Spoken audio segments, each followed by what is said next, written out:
The city was still waking up, but Richard Crane was already storming through the glass halls of Crane-Techa's towering headquarters. His polished shoes echoed sharply on the marble floors as he made his way to the executive lounge, coffee in hand, eyes already scanning his tablet.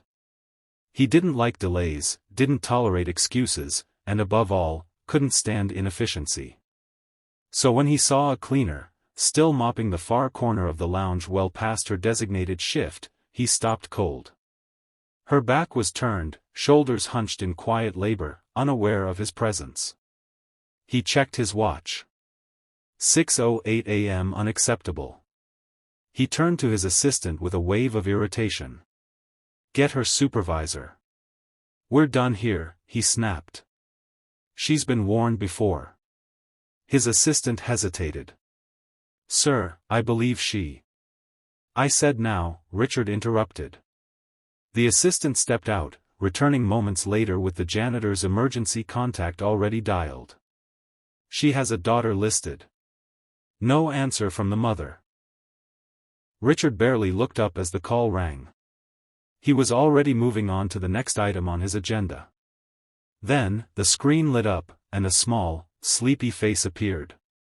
A little girl, maybe 7, blinked into the camera from what looked like a kitchen, her hair tangled and her pajamas wrinkled. Hello, she said softly. Mommy's at work.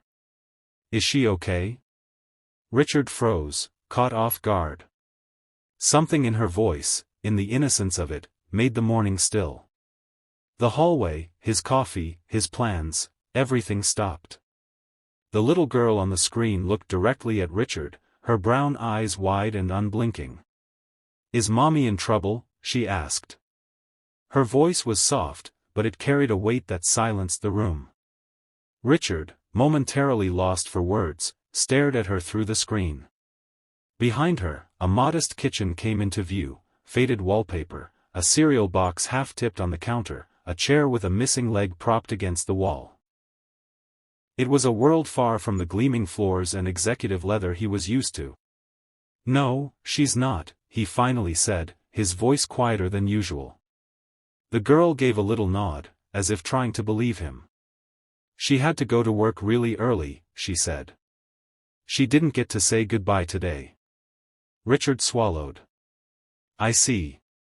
Well, she was just, still at work when I came in. The girl tilted her head. Mommy says rich people don't see cleaners. She said that's okay, because she sees me. She paused, then added with a seriousness too big for her age, but you saw her today. Do you see her now? Richard blinked. Something in that question pierced him in a way no business deal ever had. He didn't know what to say. He had seen a late worker, a delay, a problem. But this little girl, she had shown him someone's mother, someone's whole world. And suddenly, for the first time in a long while, he felt small in the best possible way. Richard sat alone in his office, the city skyline stretching beyond the floor-to-ceiling windows. But for once, he wasn't looking at it. The child's words kept circling in his mind like a quiet storm. Do you see her now? The question had landed with a force he hadn't expected, cracking open something buried deep inside him.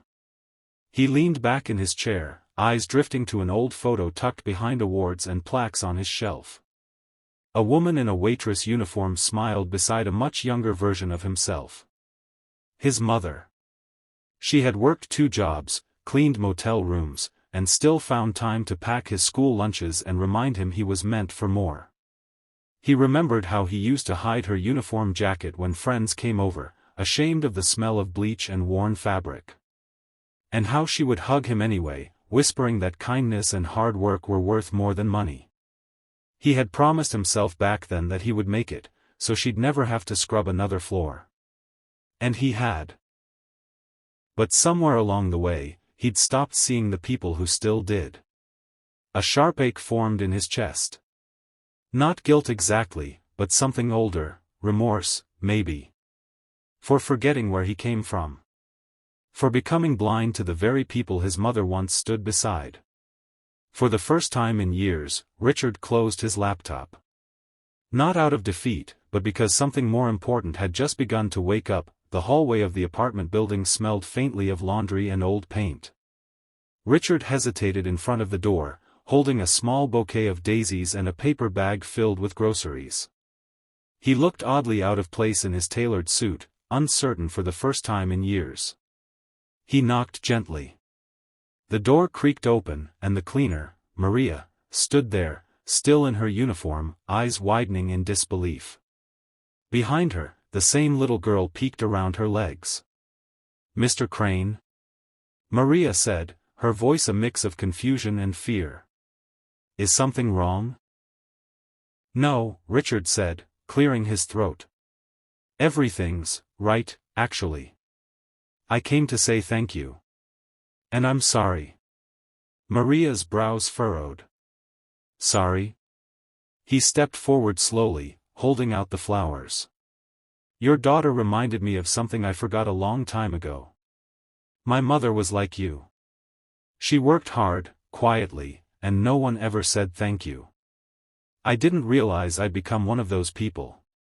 Lily stepped forward, curious. Richard knelt, setting the bag down and meeting her eyes. "You were very brave this morning. What you said, it mattered." Lily smiled shyly and reached for the flowers.